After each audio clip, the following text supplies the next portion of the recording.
Welcome to the K-State Insiders, your Kansas State sports show.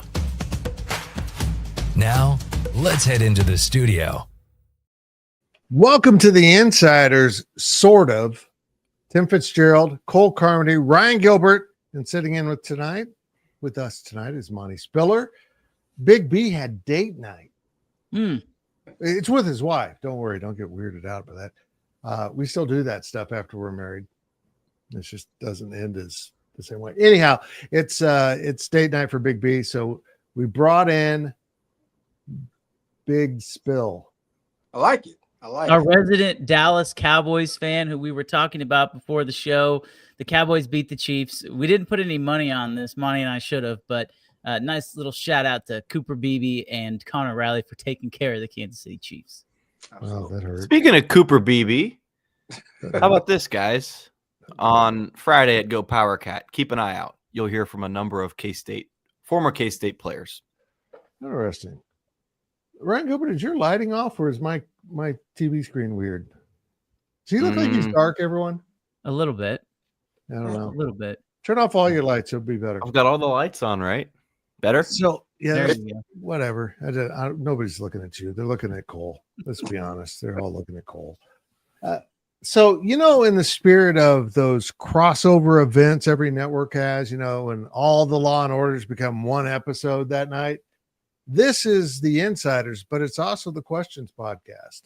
We got neither in this week because of the chaos of the last few days. So we're taking the questions from Wabash Station and moving them into the Insiders tonight. So we get them both done in one, but really it's just one. Are you losing your mind, Fitz? We did do an Insiders. Did we do one on Monday? No, we didn't. Did Before we? the basketball game. We did. That was so long ago. Is I know, it really? that feels only like Is that Wednesday? seriously? We did. Oh Yeah. my gosh. That's about like last week. I have lost my mind. That's it for the show tonight. I'm going to go look for it. But anyhow, we're going to take your questions from Wabash Station. We've been doing so well with our lives, and it looks like we got almost 300 people already in here. I thought, let's just keep the momentum going. We're going to combine it. Plus, we get to invite Monty, and it's always better when Monty's around. Or so my wife says. That's another work-related humor. Here we go. Let's go with question from Wabash Station. Also, folks, a couple things here. Sorry, Fullest, I got too excited. Let me hide you. If you're not subscribing to Go Power Cat, we're 50% off right now. You need to go take care of that. Needless to say, the events of the past few days, you've needed to be a subscriber so you know what's going on because we've been posting on Wabash Station. At this point, we have no idea what's going on. I'm going to be really honest, but we'll get into that. And, of course, you need to subscribe to this YouTube channel. And I think that's it. Did I miss something there, Gills? Towards the end of this, feel free to start commenting. We can star the comments in the chat, right? After we get the Wabash Station questions, we can get you guys going with that. Yeah, questions. We're going to handle the Wabash Station questions, but we'll also mix in some from the viewers tonight, like we do on the Insiders. And, of course, Super Chats are your cut to the front of the line because we're greedy bastards. That's it. Okay, here we go. First question from Fullest Nelson. Guys, I'm pissed that this team voted against playing in a bowl. Is this really how this team wants to be remembered? Cole, you got something on this, don't you? Yeah. So I've been kind of working the phones all day, and I don't necessarily think that is 100% going to be the case. There was a report out there, quite frankly, from I believe it was Football Scoop. They've had some stuff out there before. Never seen this person report on anything K-State related before. There was a report out there that said that K-State had voted against playing in the bowl game. And I've heard from multiple people that have told me that, yeah, they did. And then I've also heard from multiple people that have told me, no, they didn't, and they want to play the bowl game. And so I do think it's quite possible that, this somehow was leaked to Football Scoop, and maybe it wasn't the full truth. And as I put on Wabash Station earlier today, all parties have to agree that this is not going to be the case. The coaches, the players, and the athletic department. Now, where is the snag? Who wants to play? Who doesn't want to play? I couldn't tell you that right now, I don't have an answer. As I was texting with some people, you guys know how on election night, they have the analysts go, it's too close to call. The states are too close. We're not ready to call the state. That's where I'm at. I literally sent a picture to my friend Scott McFarland from Bosco's Boys, a picture of Steve Kornacki with the caption, too close to call in Manhattan, Kansas, because right now I'm not ready to say one way or the other, but I am going to push back on that report a little bit. It could still happen. They still might not play in the bowl game, but it's not 100% maybe like we thought earlier this afternoon. Are you trying to appeal to another podcast's viewership to try to rope them into us? Maybe. That's brilliant. That's all what the crossover is all about. That's right. Monty, give me your thoughts on bowl, no bowl from the perspective of a former player. Kind of what Cole alluded to. We don't know if they're going to play in the bowl game, if they're not going to play in the bowl game. You know, if you go back a few years, I would have never had the thought process of not playing in the bowl game. Right. For one, as a senior, those guys deserve to play in one final game. You forget about the kids that are in the band, families, the fans, and also the money that comes to the school and the conference. But in today's world with the NIL, the transfer portal, with us having a new coach coming in, it's not something that you would not be like, okay, I can see why they won't play the game. I hope they do for those reasons I mentioned before. The seniors who are guys, who are program guys, who came here for the right reason, not necessarily for just money, but who are true K-Staters, and also those young people who are band cheerleaders and whatnot. I think they should play it, no matter what bowl it may be. If it's the Liberty Bowl or whatever bowl it is, I think they should play it. And then going into next year, it's a new start. But I hope what Cole said is true and not true. If they did vote against playing, I understand why. But if they decide to play, I would be happy for them to see them play also. But as a former player, if I'm a player and I'm a senior, I want to play one more game. You know, I'm sorry, I get it. And also, you guys are all familiar with this. You know, more practices you get, the better going into next season.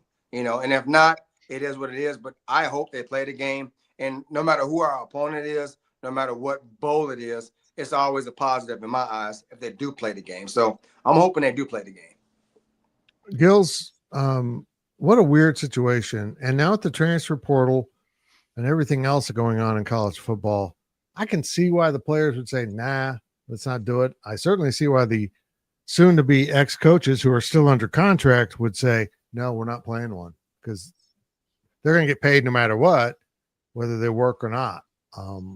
But at the end of the day, I don't really care. I thought it was important to make a bowl, but also now all of a sudden the most important thing is to concentrate on what helps Collin Klein's program get down the road.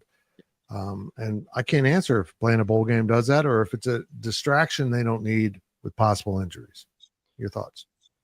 First thought with this whole topic, guys, is just Damian Elalio and Uso, Desmond Purnell. They're not going to just sit back, especially 24 hours after after their coach just announced he was retiring, right? That quickly for that group to say, nah, like, I think it, like you said, Cole, premature. Now, K-State very well could end up not playing in a bowl game, of course, but right now with those players and the importance that was placed on making a bowl game from Chris Klieman, it's not like this is two completely different coaches with two completely different philosophies and values, right? There's a lot of things that are similar with Klieman and Klein. Now, on the flip side, we were saying all year long how important it is to just get to a bowl game and how, Big B and Monty, how fun it is to spend time with your teammates and take that trip, and you earned a little vacation around Christmas or New Year's. And it was important when Chris Klieman was head coach, when you wanted to build momentum into next season with Chris Klieman as the head coach being in charge of that roster. Well, now it's a whole new roster. What was it, 60-40? I can't remember the number said Klieman last year about what are you actually prepping for bowl and monitoring the portal and building your roster, guys. You're going to spend just as much, if not more time, if you're Collin Klein, prepping and gathering players for next year's squad from the portal than you would be doing anything with the bowl game. And also, guys, I don't even know who the hell would be K-State's coach in this bowl game. I think there's been rumors flying on both sides there. Agreed. The guy I saw at that press conference on Wednesday wasn't going to coach a bowl game. Yeah, correct. He was done. I recall the Texas Bowl when Kansas State played LSU. They were going through the Brian Kelly change, which now has run its course. But they were doing it with a very limited roster and a limited coaching staff. I mean, they had a few of the full-time coaches that were moving on or who weren't being retained on the field with a bunch of the analysts and stuff. It was all guys that were still under contract. So they fulfilled their duties. I thought they did a good job. I would imagine as a coach, you would just rather move on and job hunt. I would think as a player, you'd want to play. If the players did vote to not play, I think it says something about them. I'm not sure I'm liking what that says, but either way, whatever helps Collin Klein the most. That's what I want. Look, I know the kids deserve the bowl. The band deserves a bowl. Frank Trace deserves a bowl, certainly. Yeah. But at the end of the day, the bowl is about the football team. What's best for the football team? We don't know that answer. What's interesting about how this could play out is Collin and his staff, even if it's a skeleton staff, can go do those things. They can worry about the portal and building the roster and how they're going to build everything out. Because Collin's still, as far as I know, going to be coaching with A&M too. And then the remaining coaches, no, Van Malone, you're not fired yet. So you, as he tweeted, which was a joke, by the way, he knows it's probably coming, but it hasn't. And I mean, let those guys coach the bowl. I'd love to have Van Malone be the interim head coach for the bowl game. I absolutely would. Yep. And whoever else is going to be around to coach, I'd love to see it, but I don't know.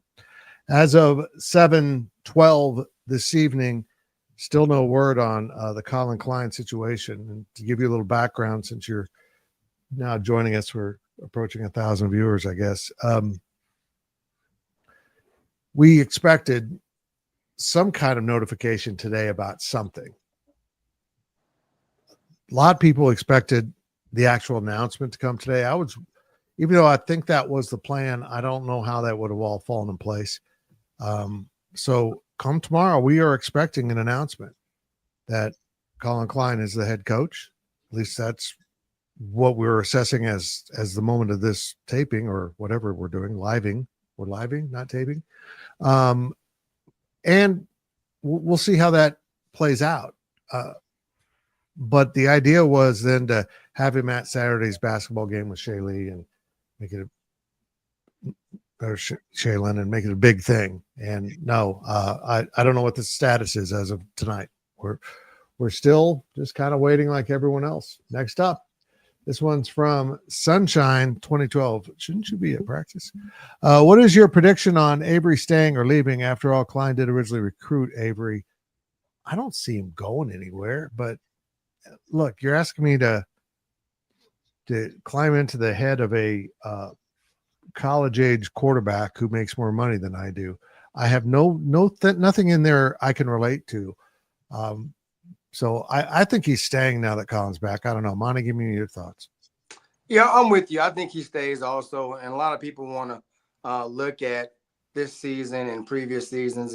And obviously Collin has built a reputation at A&M with his play calling. But my thing is Avery has been loyal to K-State. And he's one of our own. He's a Kansas kid. He's kind of the face of K-State football. And like you said, Tim, you're not in the head of a 20-something-year-old kid. You don't know what they're thinking, but no matter how much money another school could offer him, my thought process is, he's loved here. I want him back, and we might not be able to pay him as much as some other team would, but he's built something here. And I think if he comes back for another year, he will be the face of the program, and I think we do a lot of good things. So honestly, I don't think he leaves. I would be shocked if he did, but my hope is he sticks around, finishes out what he started, and starts the Collin Klein era on a bang. So I think he sticks around, to be honest with you. Okay, cool. Gills? Go ahead. I'm sorry, guys. I've been kind of just monitoring the phone situation. I feel like, you know how Adam Schefter gets on NFL Countdown and he's like looking at his phone 24. Sorry. So I apologize for everyone watching. No, my notification on Sunday for my screen time for the week ain't gonna be great. Oh my God, it's gonna be horrible. It's gonna be horrible. Here's where I'm at with Avery. And guys, I know this is unprompted, but I'm gonna bring up Lincoln Cure because I think that's another name people are talking about. So if you go back and you watch Decision Day, so shout out Ryan Wallace for producing that. That was the video that we made in the summer that Avery Johnson committed to K-State. We went down to his home. We hung out with the family for the morning. We went to his high school for the afternoon. But the one shot that we shot, which he had already committed at that point, but the first person he called when he called Kansas State and told them that he wanted to commit to K-State, he called Collin Klein. Because Collin Klein was the one who recruited him. He was the one who was constantly talking to Avery. He didn't call Chris Klieman. He called Collin Klein. That's how much respect that Avery had for Collin Klein and has for Collin Klein. Collin gave him a shot. He gave him a shot his freshman season. There was no guarantees. He gave him a shot, and it really worked out really, really well for Avery, and he took advantage of his opportunity. So, I don't necessarily think that it's a 100,000% slam dunk that Avery stays, but he's gonna hear him out, right? Like, he's not gonna enter the portal tomorrow when it's announced that Collin Klein is taking over as head coach. He's not just gonna enter the portal, in the next few hours. I wouldn't anticipate that because he's going to give Collin Klein his best chance. And I'll bring up Lincoln Cure because I think the same is true for Lincoln. A lot of the drama was brought up last year during his recruitment. Where was he going to go? He almost went to Oregon.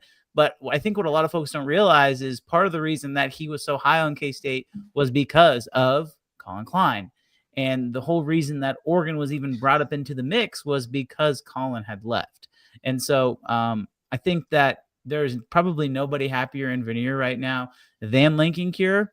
So I think you can probably put that one to rest, barring something crazy. But to circle it back around, yeah, I agree with Monty. I would be surprised if, at least in the near future, Avery leaves the program.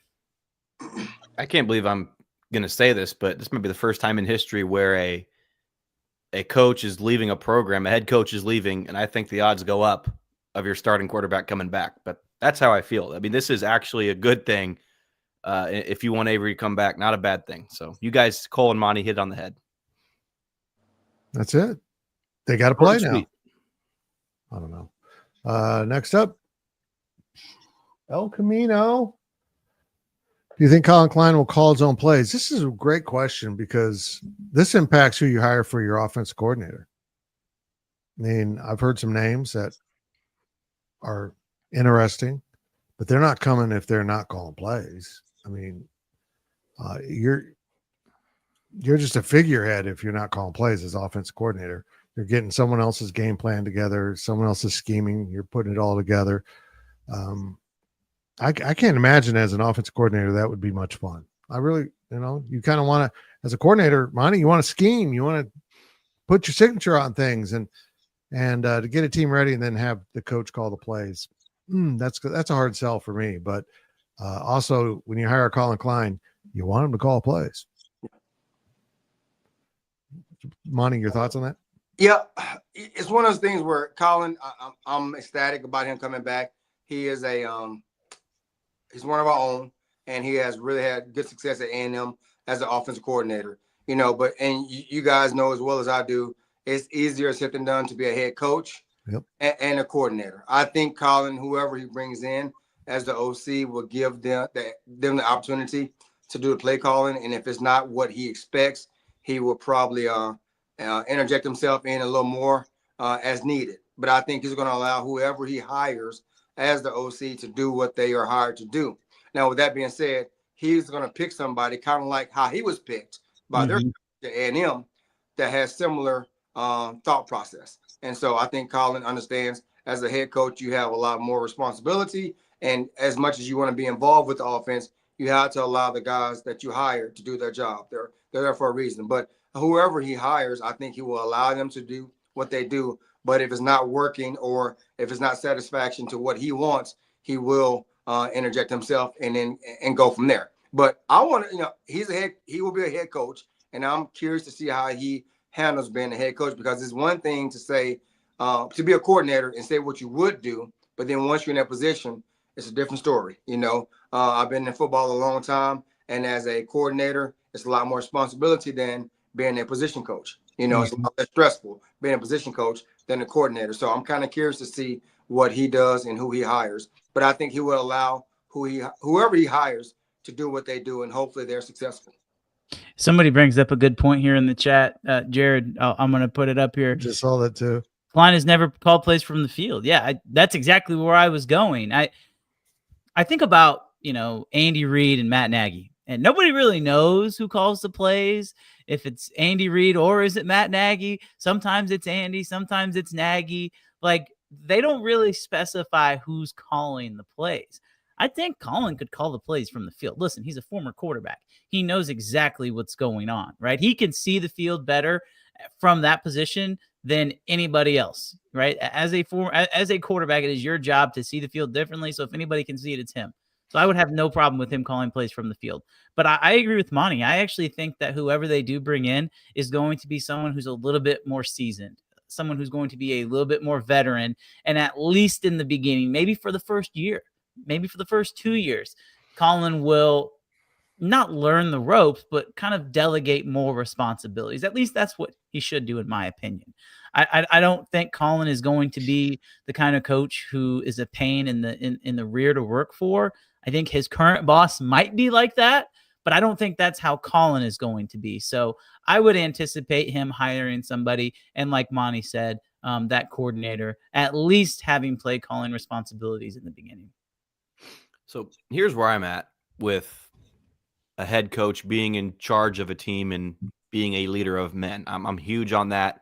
In a perfect world, Collin Klein is the grand poobah in Manhattan, right? And then whoever he brings in as the offensive coordinator is in charge of that. But Collin, he can have a hand in a play here and there, and the scheme, what they want to do and how they want to attack. 1,000%. That's where Collin's bread has been buttered the last couple of seasons. But Collin Klein, to truly be an elite head coach, I'm not talking about anything he's done as a coordinator. If he wants to be a top tier head coach, you've got to be that leader of men, and you've got to be willing to hand over the offense, so to speak, to somebody else. Now, that doesn't, like I said, you're going to be involved in that a lot. But at the end of the day, Collin Klein, his job in Manhattan right now, or whenever it's official, is to be the head coach. And that is just one more, I don't want to call it a distraction, but that's one more thing on his plate if he has to worry about calling plays. So personally, I see both sides. I say you are in charge of the team. Somebody else is in charge of the offense. Very good. Boy, we just turned to Ryan Gilbert for wisdom. Channeled my inner Cole Carmody. Thank you. That was a lot to take in. From Shake and Bake, if we beat Utah, would we have a new head coach? No. I really think the Utah game is what changed. He was pretty clear he wasn't retiring before the Utah game. He was going to be around in 26. I was 100% confident of that. And then when I saw what happened in the post game, I was 3 feet from him, Gills. Is that how close it was? 5, maybe? Yeah. I literally said to myself in my head, this guy's done. He's done. So I think that's when it happened. And it wasn't because they lost. It wasn't because of the officiating. It wasn't because of he's upset with fans or donors or media or anything. It was just everything. And he didn't really feel like he could bitch about the officials. And I think it just all manifested itself in how it came out. But that guy was broken and done. And the guy I saw Wednesday at the press conference had a little air in him, and he was happy. I hadn't seen him happy like that. It's always seemed like it for the last year and a half. He's been faking it. So, yeah, I'm happy for him. But I think it was that. And if they had won, no, I don't think so. I think everyone feels pretty darn good about the program at 7-5 if you won at Utah. I think it changes how a lot of people felt about the program. Yep. But then again, losing Army, some people were never going to forgive him. 3 years from now, they would have been bringing it up. Yep. So anyone have thoughts on that, on the Utah situation? I agree with you, Tim. The Utah game, watching the game, I'm thinking to myself, we have hope. And it's one of those things where not obviously when we weren't going to go to the Big 12 championship, that was a ship that had sailed long ago. But the fact that we put together such a dominant, offensive wise, put together a dominant game plan. Whenever we ran the ball, I was like, where's it been all season? And I forgot about that. That game made me forget about Dylan Edwards. And I'm like, these guys are some dudes. We got some guys that can run the ball. Our O-line is finally gelling, and we were playing old school K-State football where we were imposing our will on Utah's defense, who going into the game was one of the better defenses in the Big 12 and in the nation. And the fact that we physically whooped them at the line of scrimmage gave me hope. And then all of a sudden we found a way to lose the game. You can go back and look at a lot of things that happened, officiating, play calling, coulda, shoulda, woulda, but we lost the game. Yep. And I was exhausted after the game here in Manhattan, watching it on TV, and then watching Coach Klieman after the fact. You could see he was physically and emotionally just wiped out. And I think that was kind of the last straw at that point. And you're right. I feel like if we win that game, we have renewed energy about us as a program. We have a renewed confidence about us as a program. And the fact that we can move forward going into a bowl game, we're then bowl eligible, going up against the Colorado team we know we can beat on senior day, and going to the bowl game and looking next year, hey, we're right back at where we started this season, a potential in a place potentially to be a Big 12 contender for the next year, and knowing what we have. But that loss, that kind of wiped everything out. And I think Coach Klieman, you could tell his mental and his physical body language was like, I'm done. He listened to his body. He needed a break. And, I hate that it happened that way, but part of me was like, good for him to be strong enough to say, you know what, I need to step away. Because as much as I love the game, as much as I love coaching the game, you got to listen to your body sometime. And I think he said, you know what, I need to take a break. Hold on, guys. Let me pop this up. I want to shoot this down. Put Spiller on the news staff. Look, finally tuned. I have two of the best football analysts in the business. And I don't have to pay him a whole lot. Could you shut up? I got a good thing going here, man. Just stay out of my lane. Go ahead, Gills. Same thing with Clint Stewart. Yeah, I'm saying back off. He's ours. Yes. So regardless of why Kansas State lost, Monty, officiating and injuries, all the the deck was stacked against K-State in that game for whatever reason. Chris Klieman felt as if he put together an A+ game plan for his guys, and they went out and executed. They played to their abilities. They did every single thing right, and yet still lost. Yep. To a good team, granted, but still lose. You do everything right. How deflating that was for Klieman to just say, man, I am giving every single thing I have right now, and it isn't enough. And that boils back to the bigger picture of paying players, NIL, portal, all that umbrella stuff that falls under what Klieman is not meant to coach, for lack of a better term. Yeah, so he didn't. That was the moment out in Salt Lake where he said, man, I did everything to win this game, to put our team in a position to win this game, and he still came up short. Yep. I disagree with you guys. I think this was kind of bound to happen, and I agree that if K-State wins that game, there's probably a renewed energy amongst the fans, maybe with the inside the locker room for sure. But I still think those issues were there, guys. I still think those issues for Chris Klieman were there, and maybe we're not talking about Collin Klein as head coach, because I have a feeling that retirement might not be until later, might not be until after the bowl game, might not be until during the portal, might not be until spring ball.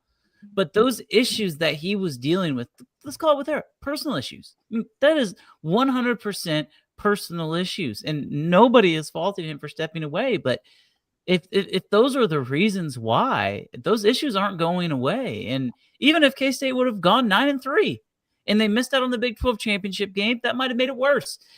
You coach one heck of a season, but you're still not good enough. And I think that's what was that's just what would ate him. And I've been a part of teams where you literally give everything you have, every single ounce, and you still lose. There is nothing more deflating.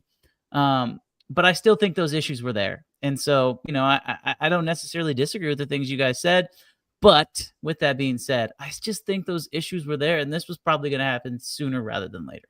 That's very interesting, Cole. You might be right. I mean, he might have got through spring football and said, I can't do another season. Right. And if he had waited another 2 weeks to say, hey, my bowl game will be the last, Collin might be the coach of South Florida right now. Yep. So, how this fell in place it was kind of a narrow window they had to get through, and we don't know yet. I mean, we don't have an official, hey, we're hiring him, but it appears they've navigated that in a very short amount of time, which is remarkable. But we still don't have official word on anything. I'm just telling you, folks, this isn't like some kind of strange confidence that the media has. Everyone at A&M knows this is happening. This is not a secret down there. They're trying to figure out how to deal with him, and will he be back for the playoffs, which I think is true right now. I'm not sure. But this is tangible. It's really Mike Elko talked about it, guys. Yeah. Like Mike Elko talked about this at his press conference. So we ought to give him Gene Taylor's phone number. Yeah, sure, Gene. You don't have his number. Florida Cat Band 90 over under 2.5 coaches from the staff stay on with Klein. I'm gonna go over, guys, just because I think the number's 3. Yeah. If you'd picked 3.5, I'd probably been under. Don't ask me who. It just seems like about the right amount. This isn't a normal situation in which a new coach comes in and I don't know you, you're gone. He knows a lot of these guys. Yeah. Yep. And I think who he keeps and who he doesn't keep will be an expression of how he really feels about that staff. But one thing I'd like to see him do is get younger on defense. I think he might keep one of the older guys. I think Van Malone knows he won't be kept. When you carry the title of associate head coach, you're probably not going to be around for the new coach. You're just not. Monty, what do you think? 2.5, over or under? I'm gonna go under, just because, and well, it's a tough one because you alluded to it. He knows a lot of these guys. He was on staff with a lot of these guys. But on the flip side too, when you become a head coach, you want to bring your people in, and a lot of times, with coaching, there's an alliance. And I'm not saying there will be any type of ill feelings towards Collin because he's a great guy. And if anybody has any ill feelings towards Collin, you're an idiot. I'm sorry. That's just how I feel. But I think it probably be under because you want to start fresh and you have new kids coming in. And when a new genre starts with the coaching staff, you bring your guys in. But like you said, Tim, I think at least 2 guys will be kept. And who's to say that he doesn't keep a guy as a coach, but either change what their role is. You might be a coordinator and go from a coordinator to a position coach. So it's too soon to say, but I'm going to go under. Okay. Cool. Last time we saw this in Manhattan was Jerome Tang coming in. That's the last coaching change for men's basketball and football. And if you guys recall, Shane Southwell, there was a large number of fans clamoring for him to stay. And there was absolutely no chance in hell that anybody from that staff was going to stay. I guess Curtis Kelly was part of Bruce's last staff as a GA and did stay around, right? So there was that. But only 2 players staying says a lot. So that's the end of that story. This is 1,000% different. This is a 180 compared to what happened there, right?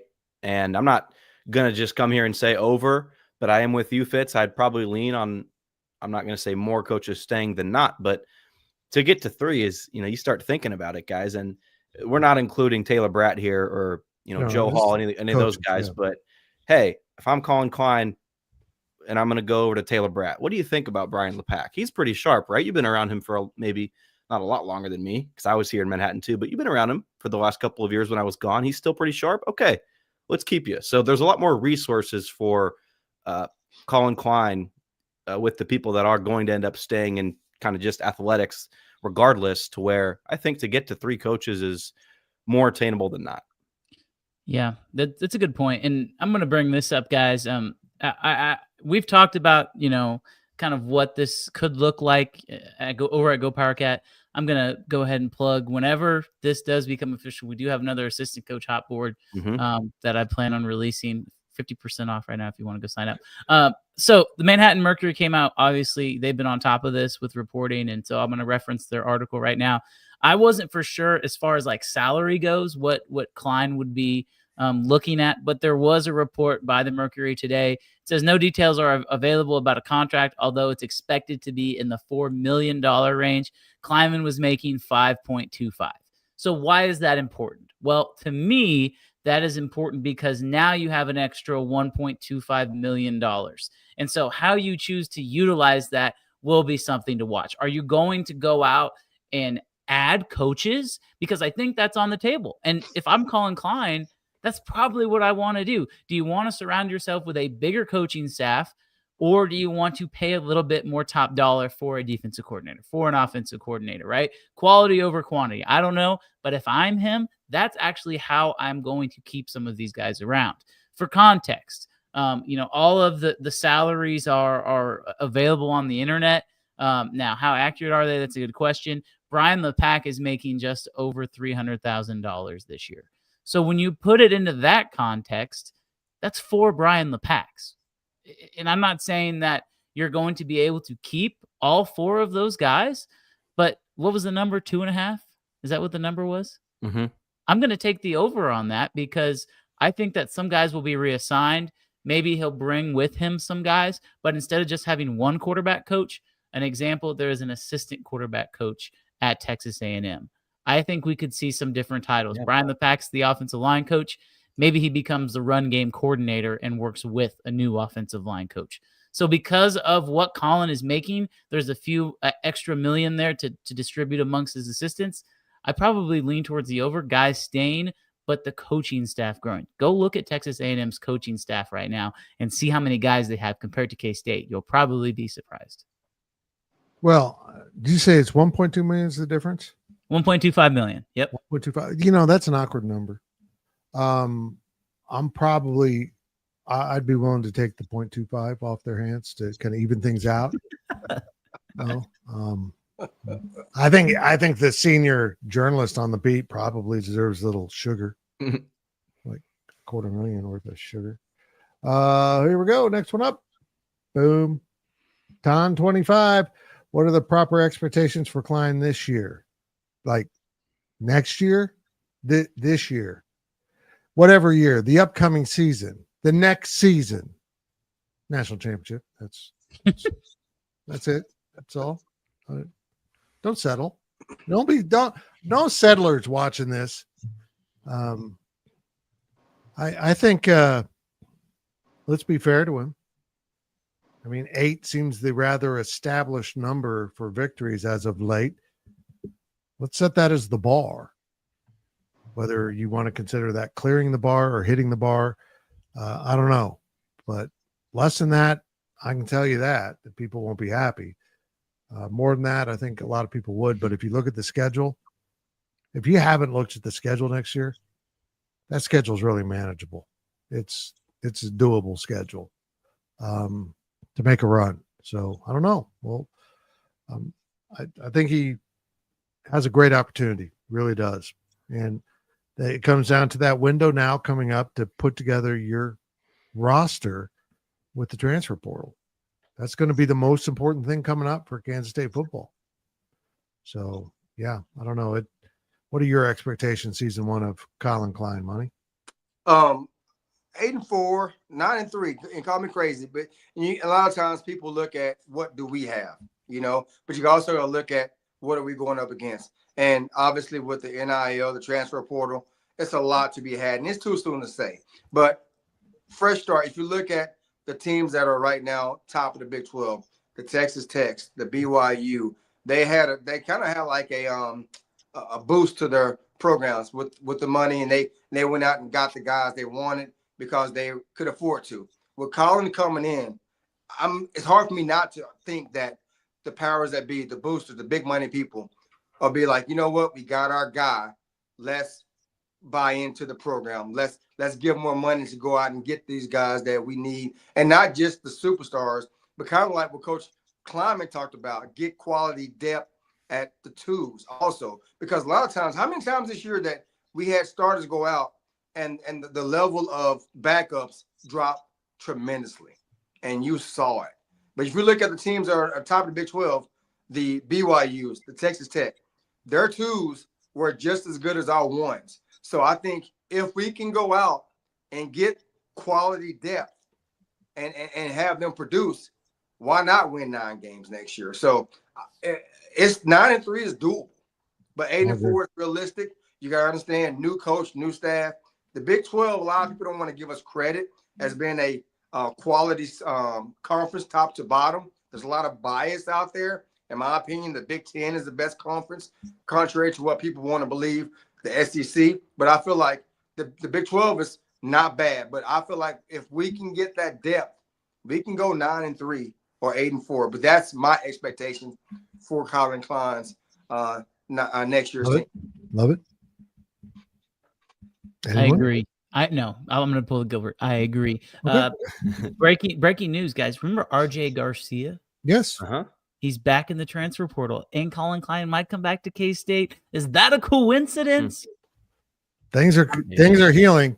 Nature's healing. I'm being sarcastic. No, I agree. But I mean, I think that I want to see the team first, right? Like if you're breaking in a new quarterback and a new head coach, then that probably lowers expectations. But I think if you get Avery Johnson back, you get some weapons back, especially if Jace Brown decides to return, you're getting your number one wideout, your best offensive player, along with your quarterback back. I don't see why they can't go 9-3. So yeah, I want to see the roster first, but I don't see this as being a rebuild. I don't. Even if you have to completely tear down the roster, there's still a good chunk of guys who are going to stay because of that familiarity level. So I don't see this being a rebuild. I think that the expectation should be better than what they did this year. That's my answer. If you're a power conference coach nowadays, you don't have an excuse or a pass for a rebuild year. With everything that's available, you don't have that. So expectation wise, it does not change one bit from where it has been the last 5 years under Chris Klieman. That was really, I thought your mic went out. You stop talking. Short and sweet, baby. Hey, Cole, I want you to start peeking at our comments, see if you got anything worth popping up. Let's take the last one. Yeah. Last one of these. Start starring some things if you see it. And this should be pretty easy. Mr. Tossback, the one and only, asks, is Chris Klieman a future Kansas State Hall of Famer? Absolutely. Just the fact, the Big 12 championship changes everything. That's the defining part of his time here. I think he's viewed radically differently if he doesn't win that title. Like he won a lot of games, but really, what did he do? He won, but he lost some games. And without that title, I can see people seeing the downside more than the up. But yes, I think he belongs to the Hall of Fame. Monty? No, I agree. If you win the Big 12 championship, you deserve to be in the Hall of Fame for K-State. A lot of people don't realize how difficult it is to win the Big 12 championship. And you can look at certain teams in the Big 12 that have not won a championship, and then you have teams that have won multiple. And it's one of those situations where when you add more schools, the more schools you get, the more difficult it gets. But the way that we beat a quality TCU team in that game speaks volumes about his coaching, his staff, and who he is as a leader, and not just as a coach, but as a man. And I have not met anybody personally, players or coaches, who didn't appreciate Coach Klieman for who he was and who he is. So absolutely, I would say so. If Chris Klieman went 9-3, 10-2 every single year in Manhattan, but he's a jerk, maybe he doesn't get in. But let alone what happened on the field in the wins, the Big 12 titles, guys. Chris Klieman's just a really, really good human being. And he's the second winningest coach in program history behind a guy who he said on Wednesday was his opinion, the best coach, the greatest coach in college football history. Can I agree, but can I bring up the next question now? Sure. Yeah. Klieman for next athletic director. You know, I've thought of this. There's a lot that makes sense about this. Go take the rest of the school year off, and then Gene announces he's retiring. I don't know if Chris Klieman wants to do that. You're still in the crap at that point. Yeah, maybe. But is there a better person maybe to be an AD to attack these problems than a coach who was literally squeezed out of the profession by the problems? First of all, Chris Klieman is a superb human being. He really is a special man. Kind of got the best of him at times. But I think the more you can have him around your athletic department, the better off you are. There's a lot of great AD candidates out there when Gene does retire, with K-State ties or without. I would love it if Gene's able to put a succession program into place so that Gene's actually hiring his replacement, which seems odd. But if not, then the AD hire goes to the university president. And I'll be honest, I don't want that. I agree. I lived through Kirk Schultz hiring John Curry. And that's the type of person I'm afraid will get hired. Yeah, that's the name I want to forget. So thank you. Appreciate it. But no, I'm with you. I think it would be great if we could have Klieman as the AD. And going back to Gene Taylor, they're good buddies, they're friends, they look out for each other.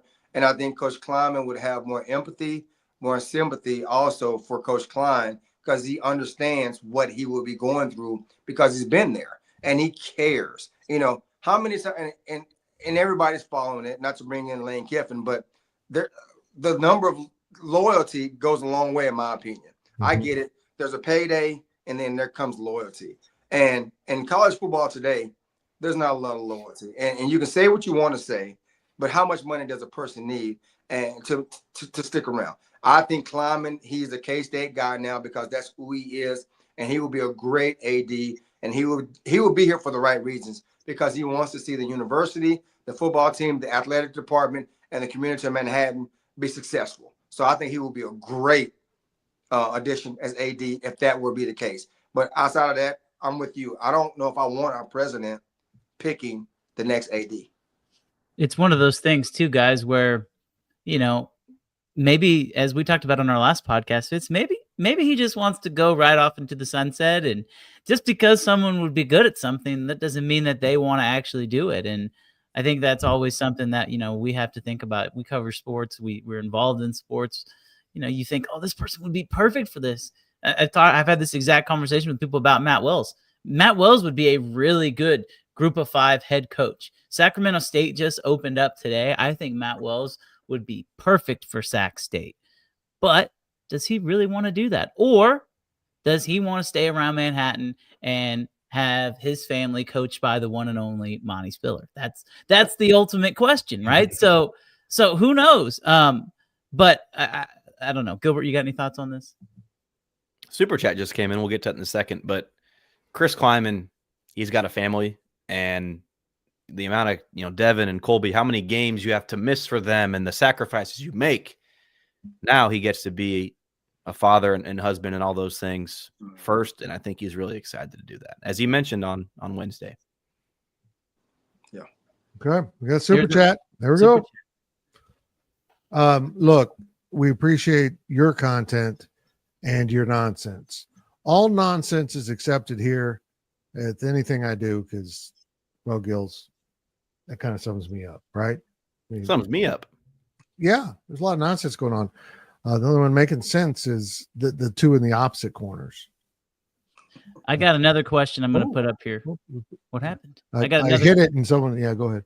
Okay, so here's another question from Carson. I started this one way earlier in the show. How behind will K-State be if A&M goes far in the college football playoff? Seems like we could fall behind in the portal and recruiting with roster retention? This is a good question. And it's a great question. And I'm happy we're talking about this. It's an interesting question because now you got to look at it from the perspective of A&M. And I'm talking to people today. It sounds like there's Mike Elko, the head coach, is not happy about Collin thinking he should still coach with him and be the head coach at Kansas State. Okay, we'll take him full time then. Why would you not want your offensive coordinator involved? I mean, it was just kind of bizarre. He's upset Collin's taking a job.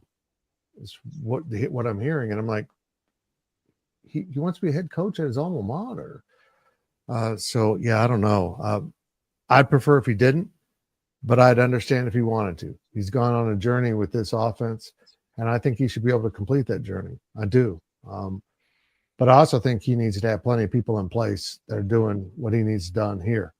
Mm-hmm. And breaking news. What? Breaking news. As of 1 minute ago, Collin Klein has officially been announced as head coach of Kansas State. K-State football tweeted out at 7:50. Let's go. I don't have it. I didn't get no email. They're putting stuff out on the X Twitter machine before giving us a release? Man. That is correct. I've been looking at the wrong thing. Well, there it is. If this is true, about time. Another guy. Boy, he looks really tall there. For those of you who are looking, yes, there you go. K-State football, the Collin Klein era has officially started at Kansas State. Yes, sir. Oh, look how tall he is in that photo. That is outstanding. He's as tall as I've been around Collin. I knew he was tall, but he's tall. He's like 25 feet tall in this photo. Yeah. Optimus, baby. Optimus Klein. There you go. You what, that's an advantage to have a 20-foot tall coach. There it is, folks. Collin Klein is the new head coach at Kansas State. Took us all day to get it. That's the power of live streaming, Fitz, by the way. The word you were looking for earlier, live streaming. Yes. There you go. There it is. We were around for the Collin Klein announcement of being the new head coach at Kansas State. Congratulations, Gene Taylor, on finding his phone number. Hey, come on, Gene. Hey, quick shout out. Hey, Big B, if you're watching, I hope your date's going well, but you missed out on breaking news. Yeah. Oh, buddy. There you go, Big B. Love you, man. Hope day night's been good, Big B. Did you guys Nation just got some. Did you serious question here? Did you guys ever think you would see the day that Fitz, and this is a question probably for more you and Monty. I'll ask you first, Fitz. When you made the Collin Klein don't give a you know what video as he's running through as he's scoring. Yeah, thank you. Yep. Did you ever think that this would be possible, that you would one day be covering him as a head coach? No. It doesn't surprise me he's a coach. Doesn't at all. Always a brilliant football mind. A really good human being. That's my one concern about him. It's like Chris, I hope this doesn't eat him up too, because it's now become a profession of cheats and sketchy individuals like Lane Kiffin. It just that's the way it is, and that's why football won't get cured. Everything Gene Taylor said was right. It's not getting cured because as long as you can cheat in some way and get ahead, these football coaches will do it. But yeah, so hopefully we'll be getting an email here announcing, what, when, where the announcement will happen. But you have a new football coach at Kansas State University. Collin Klein has been introduced, or announced, I should say, as the successor to Chris Klieman. And congratulations to Gene Taylor for making contact with someone and completing a contract all within 16 hours or whatever it was. It's amazing. This is amazing. He never talked to the guy before. In fact, I think he said he's never even met Collin before, even though he was here. Didn't even know what he looked like. They thought that went a little far. But that whole thing was a ridiculous charade. Go ahead, Cole. I've got some stuff here. One of a release from Kansas State, 2012 Heisman Trophy finalist, member of K-State's Football Ring of Honor. He's in his 12th year of coaching. Klein will be introduced to the public Friday in a welcome event at Morgan Family Arena. Doors open at 3 p.m. tomorrow, with the ceremony beginning at 4 p.m. It will be streamed live on ESPN+. So tomorrow, 3 p.m., he'll be introduced to the public. Ceremony begins at 4.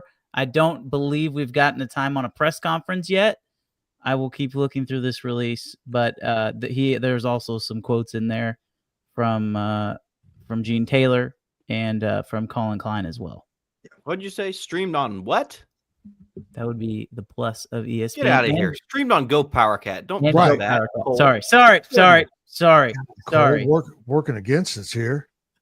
We're trying to build a whole platform here. My favorite quote from Collin at the end: the position of head coach at Kansas State has a long legacy of service, hard work, determination, and competitive greatness that I am honored to carry forward. This is family business, and we cannot wait to get to work. You beat me to it, Cole. As you guys were talking, I'm sitting there thinking, this is the epitome of what Coach Snyder started years ago with the family mantra, the family logo. K-State, people can say, after K-State kind of started, other teams took it on their uniforms, on their towels, on their banners. But K-State, in my opinion, is the originator. But this is what I love about K-State. I'm a Texas boy, and we got pride, but that's what I love about K-State. We are a small-knit family, quote-unquote family, but having one of our own come back home to be the head coach makes me happy. I'm excited. Collin, let's get it, baby. Yep. I'm excited. I love it. Gills, are you getting this up on the site, or are you surfing? Well, trying. I do every single thing on my computer. I don't upload articles or type on my phone. I just do message boards on my phone, so it's difficult, but I'm trying. Okay. I'm sweating over here. I need to drink water. Okay. This is what we do. Anything else over here? Anything more pertinent in the comments that we need? Let's see. This is a great question. Will Coach Klein be able to keep Fitz in check as well as Coach Klieman during press conferences? That's a great question. Collin's a little less feisty than Chris Klieman. Okay, Chris would shop for fights with Fitz. We do have some contract information. Okay. 5 years with an average base salary of $4.3 million. Okay. That's according to Wyatt Wheeler from Topeka Capital Journal. Good job, Wyatt. New guy on the block getting a little scoop. I don't know if he's got a scoop. People are fired up and over here in the chat. They apparently like that guy. This is an experience going through this live for 3,300 people to see. People probably think we're live because of the announcement. If you joined late, well, we can roll with that. Sure. Yeah. Yeah. So, what else we got here? Not at the basketball game. He will be at the basketball game. Yeah. I'm pretty sure. Yeah. He'll be at the basketball game. Avery reposted Klein's announcement. That's good. Yeah.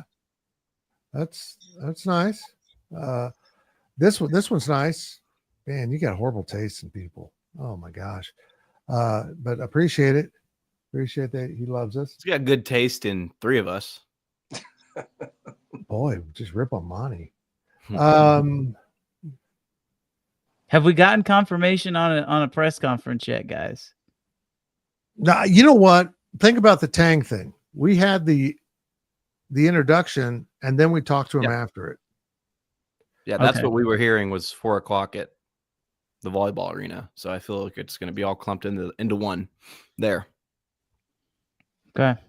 Easy enough. So if anybody from Olathe North is watching this, go ahead and reach out to the secretary for me and tell her I will be taking a half day tomorrow. She's going to be very mad at me. As soon as I get up, I'm going to give her a shout out. Kathy, I'm sorry. I know you're not a K-State fan. You're going to be mad at me because you don't like when people take off on Fridays. But I have to. He has to. This comes after. I'm his other boss, and he has to. This comes after Wednesday when he took off the entire day for signing day. And no, I took off because I wanted to hang out with Gilbert. That's not why I took off. You wanted to come play Mario Kart with John and Grant, didn't you? Yes. What the hell's going on? Collin Klein's your new football coach. I don't think he plays Mario Kart. He might, though. I don't know. I was hoping it would go down during the show, and here we are. That was kind of amazing. We'll get the full schedule. Of course, make sure you're subscribing to Go Power Cat. When we have some behind-the-scenes stuff on how the hiring went down, we will share it with you. I want to give a shout-out to the Manhattan Mercury, which has had this story correct from moment one. Everything they reported, they had sourced better than us. We didn't have enough to go with it, but everything matched what we were being told. I just didn't feel like the people that were telling us were close enough to the decision makers to go with it. But the Mercury had that. They repeated it with more information today. Good job, Ned, and the crew over there. There was a time when I would have been really upset, how it impacts recruiting, but it's a different era, man. It's just a different era. The kids knew, and they still signed because you're not signing away your life anymore. The transfer portal allows them freedom of movement. So they don't like it, they can get into the portal. Mm-hmm. So very interesting. Collin Klein will be announced. They said 3:00, Cole. Doors open at 3. Ceremony starts at 4. Okay. So I'll be there at 3:59. Are you gonna bring your phone this time, Fitz? Don't bring that up. I'm bringing it up. Think of what it takes for me to leave a phone. It's always in my hand. I'm like a kid with the phone, and I forgot it at the press conference yesterday. I'd have Cole take pictures. It's not easy getting old. We got anything else over here we need to discuss? Let's see. John Grove is the GOAT at Mario Kart from our friend Jake. Hey, whoever's in here, Jake Stevens, whoever that is, I don't know where you got this information. Fitz, can we ban somebody in the chat? No. Jill sucks at poker. That is absolutely. Jake, you don't really work for us anymore, but I'm giving you a raise. It's easy to give someone a raise that doesn't have any more hours. I mean, that's just the way it is. Let's see here. You start some. No, I don't see anything else. We good, boys? We're good? I'm going to go show that Jake guy who's boss at poker. Okay. Well, we got work to do. Collin Klein's your new head football coach at Kansas State University. Announcement to the public tomorrow at 4 at the Morgan Family Arena, the volleyball center right adjacent to Bramlage Coliseum. And then he and the beautiful wife will be at the game Saturday, 3 p.m. game, right? So they got like a little 24-hour turn here in Manhattan. I'm looking forward to seeing Collin again, one of the great human beings that you'll ever be around. He's also tall, and not as tall as K-State depicted him, but I hope he's eating some more food, because when he was leaving, he was beginning to look too skinny. And I'm opposed to being around skinny people. Gills, you still look too dark. I don't know what's up with that, but I imagine you're a more handsome man when it's dark. That's it for this edition of the Insiders. Cole, you got something else? Go check out the VIP hot board 2.0. It's going to go up in approximately 30 seconds. Okay, that's it for the Insiders. Monty, thank you very much. Appreciate it. Yes. Big B, we missed you. No, we didn't. Thank you for watching the K-State Insiders. This has been a GoPowerCat.com and Spirit Street production.